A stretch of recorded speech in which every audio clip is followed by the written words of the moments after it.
नाट आणि सुंदर अशी ही आपली रव्याची बर्फी झाली। एकदम मस्त आणि इंटरेस्टिंग अशी ही आपली बर्फी। आज आपण मस्त अशी छान रव्याची बर्फी बनवणार आहे। लाडू ही म्हणू शकता पण वेगळ्या शेपचे बनवणार आहे, तुम्ही जसं की थंबनेलला बघितलं असेल। आणि खूप टेस्टी होतात। घरात जर कोणाच्या रव्याचे लाडू किंवा अशी काही रव्याची बर्फी वगैरे आवडत नसेल, लहान मुलं वगैरे असतील तर 100% हे खातील। त्याच्यासाठी तुम्हाला आपली आजची रेसिपी स्किप न करता शेवटपर्यंत बघावी लागेल। इथं गॅसवरती मी एक कढई गरम करण्यासाठी ठेवली। कढईमध्ये साधारणतः पोहे खाण्याचे 6 चमचे तूप गरम करायला ठेवले। जर तुमच्या घरात फारच तुपाचा वास आवडत नसेल तर याच्याऐवजी तुम्ही थोडंसं तेलही वापरू शकता। आणि अर्धा किलो हा बारीक रवा किंवा गरा म्हणू शकता तुम्ही, तो घेतलाय। आता छान आपल्याला बारीक गॅसवरती याचा रंग न चेंज होऊ देता भाजून घ्यायचा आहे। बऱ्याच वेळेस रवा भाजताना खूप भाजला गेला की कलर चेंज होतो, म्हणजे रव्याचे लाडू बनवा किंवा बर्फी बनवा त्याचा कलर थोडासा चेंज होतो। त्यामुळं न कलर चेंज होता बारीक गॅसवरती सतत हलवत हा रवा आपल्याला छान असा भाजून घ्यायचा आहे। हा रवा भाजताना आपल्याला असा सतत हलवायचा आहे। अर्धा किलो रवा आहे, याला पाक किती लागणार त्याचं परफेक्ट प्रमाण किंवा पाक कमी जास्त झाला किंवा होऊ नये म्हणून काय करायचं सगळ्या टिप्स सांगणार आहे, जेणेकरून ही तुमची जी रव्याची बर्फी आहे ती बिलकुल बिघडणार नाही, एकदम मस्त होईल। आणि तुम्ही परत ही बर्फी सोडून रव्याचा दुसरा कोणताही पदार्थ बनवणार नाही, अशा पद्धतीची ही आपली रेसिपी आहे। रंग न चेंज होऊ देता जवळजवळ 15 मिनिटं हा रवा मी असा सतत हलवत हात दुखेपर्यंत भाजून घेतलाय। आता हा मस्त असा भाजलेला रवा खमंग असा कसा ओळखायचा तर छान वास रव्याचा म्हणजे येतो भाजल्यानंतर, त्याच्यावर ओळखायचं की आपला रवा खमंग असा भाजलाय म्हणून। जर कच्चा रवा राहिला तर मग आपली जी बर्फी किंवा तुम्ही जर लाडू हे रव्याचे बनवत असाल ना तर त्याची टेस्ट हवी तशी येत नाही। म्हणून रवा नेहमी भाजताना बारीक गॅसवरती थोडा त्रास झाला तरी चालेल पण व्यवस्थित प्रॉपर भाजून घ्यायचा। आता तुपाचा वास ह्याचा बराचसा कमी झालाय। जसजसा आपला रवा हा छान भाजत जातो तसतसा हा तुपाचा वास सुद्धा कमी होतो। तर आता हा एका ताटात ना हा रवा काढून घेते मी। जास्तीची भांडी पडू नयेत म्हणून रवा एका ताटात काढून घेतला आणि एक टिश्यू पेपर घेऊन या कढईचा सगळा रवा पुसून घेतला आणि याच कढईत आता आपण पाक बनवणार आहे। मस्त असा रवा तर भाजून झाला आपला। आता आपल्याला या रव्याच्या लाडूसाठी पाक बनवायचा आहे। अर्धा किलो रव्यासाठी इथं मी 250 ग्रॅम साखर घेतली। तुम्ही एखाद्या भांड्यानं पण मोजून घेऊ शकता। मी आता हे ग्लास घेतलाय हा, पण मी मापाने तरी पण सांगते की हा 250 ग्रॅमचा माझा ग्लास आहे, म्हणजे अर्धा किलोला 250 ग्रॅम साखर इथं मी टाकलीये। त्याच्यामध्ये अर्धा ग्लास पाणी टाकून घेणार आहे मी। तुम्हाला जर याच्यापेक्षा गोड लाडू आवडत असतील तर 250 ग्रॅमच्या ऐवजी तुम्ही 300 ग्रॅम पण साखर घेऊ शकता। माप चुकू नये, पाक आपला एकतारी व्यवस्थित व्हावा म्हणून ज्या ग्लासनं मी साखर घेतली त्याच ग्लासने हे बघा अर्धा ग्लास इतकं पाणी घेतले। तर हे पाणी आपल्याला ह्याच्यात छान असं ओतून घेतले आणि आता आपल्याला ह्याचा छान असा एकतारी पाक करून घ्यायचा आहे। सगळी अशी साखर आहे ना मस्त वितळवून घेऊया ह्या पाण्यामध्ये। पाक होण्यासाठी साधारणतः 5 ते 6 मिनिटं आपल्याला लागतात। पाक परफेक्ट कसा झालाय हे ओळखायचं हे सुद्धा सांगणार आहे, त्यामुळं स्किप न करता व्हिडिओ शेवटपर्यंत बघा, म्हणजे तुमची रेसिपी चुकणार नाही। कुठलाही पाकातला लाडू बनवताना पाक परफेक्ट होणं फार गरजेचं असतं, त्यामुळे तुम्हाला मी बोलले की आपली जी रेसिपी आहे ती स्किप न करता शेवटपर्यंत बघा। पाक आपला मस्त असा तयार झालाय। आता पाक झालेला ओळखायचा कसा हे तुम्हाला मी आता सांगते। आपल्याला पाक झालेला ओळखायचा कसा हे मी दाखवत होते। तर हे बघा हा चमचा पूर्ण आपल्याला अशा पद्धतीने धरायचा आणि शेवटचा पडणारा ड्रॉप तुम्ही लक्ष देऊन बघू शकता, अगदी त्याला तार धरून मग तो थेंब आहे तो पडतोय परत पाकात। आता बघा छान अशी त्याला एक तार येते आणि नंतर तो थेंब खाली पडला जातोय।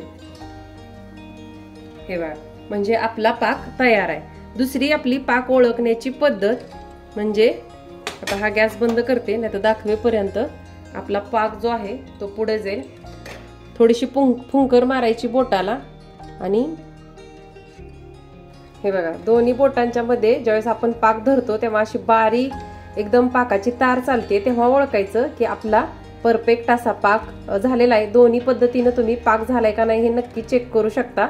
माझ्या घरातल्यासारखं तुमच्याही घरात जर तुपाचा बिलकुल ही वास कोणाला सहन होत नसेल तर अशी थोडीशी वेलायची घालून मिक्स केलेली पिठी साखर ज्यावेळेस पाक झाल्यानंतर आपण गॅस बंद करतो तेव्हा तुम्ही ही अशी पिठी साखर पाकात घालून घ्या, म्हणजे तुपाचा बिलकुलच वास घरातल्या लोकांना येणार नाही। आता हे टाकल्यानंतर मिक्स करून घ्यायचं आणि साधारणतः 1 मिनिटासाठी हा पाकाचा गॅस बंद करून झालाय।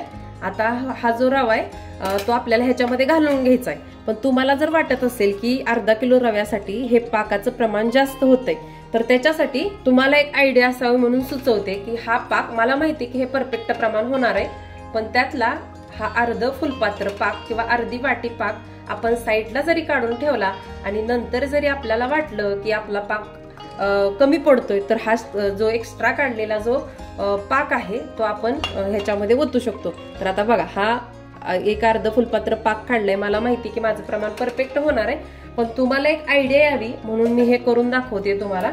आणि हा भाजलेला सगळा जो रवा आहे तो आपल्याला या पाकामध्ये घालून घ्यायचा आहे। पुढची जी आपली इंटरेस्टिंग आणखीन 2-3 महत्वाच्या टिप्स राहिलेत, त्यामुळे ही रेसिपी बिलकुल स्किप करायची नाही आपल्याला। हा पाक आता जरी तुम्हाला हे पातळ दिसत असलं तर 1-2 मिनिटानंतर हे पूर्ण हा पूर्ण जो पाक आहे ना, हा आपला रवा जो आहे तो मस्त असा पिऊन घेतो। ही जी बर्फी आहे ती अगदी कोरडी रव्याच्या लाडू सारखी नसते, अगदी रसरशीत आणि छान होते। तुम्ही पुढे जाऊन बघालच, अगदी छान रसाळ अशी ही बर्फी होती आपली। तर आता बघा, इतक्या रव्यातच आपलं प्रमाण परफेक्ट, म्हणजे पाकातच प्रमाण आपलं परफेक्ट झाले असं आपल्याला वाटतं, पण आणखीन ह्या पाकाला ह्या बॅटरला पाकाची जरूरत आहे। कारण हे एक 15-20 मिनिटं ज्यावेळेस आपण झाकून ठेवतो त्यावेळेस हा रवा आहे ना तो सगळा हा पाक पिऊन घेतो। मस्त असा बघा सुगंध सुटलाय, कारण आपण जो रवा आहे ना अगदी बारीक गॅसवरती व्यवस्थित भाजला होता। त्यामुळं हे सगळं मिश्रण जे आहे ते एक जागी गोळा केले आणि साधारणतः 15 मिनिटासाठी हे झाकून ठेवणार आहे। आणि कोमट झालं की याची आपल्याला बर्फी बनवायची। अर्ध फुलपात्र पाक काढला होता, त्यातला अर्धा टाकला। अगदी पोहे खाण्याचे 4 चमचे पाक शिल्लक आहे। तुम्ही ह्या ट्रिक वापरून तुमची कुठलीही रेसिपी चुकणार नाही या पद्धतीने केली तर।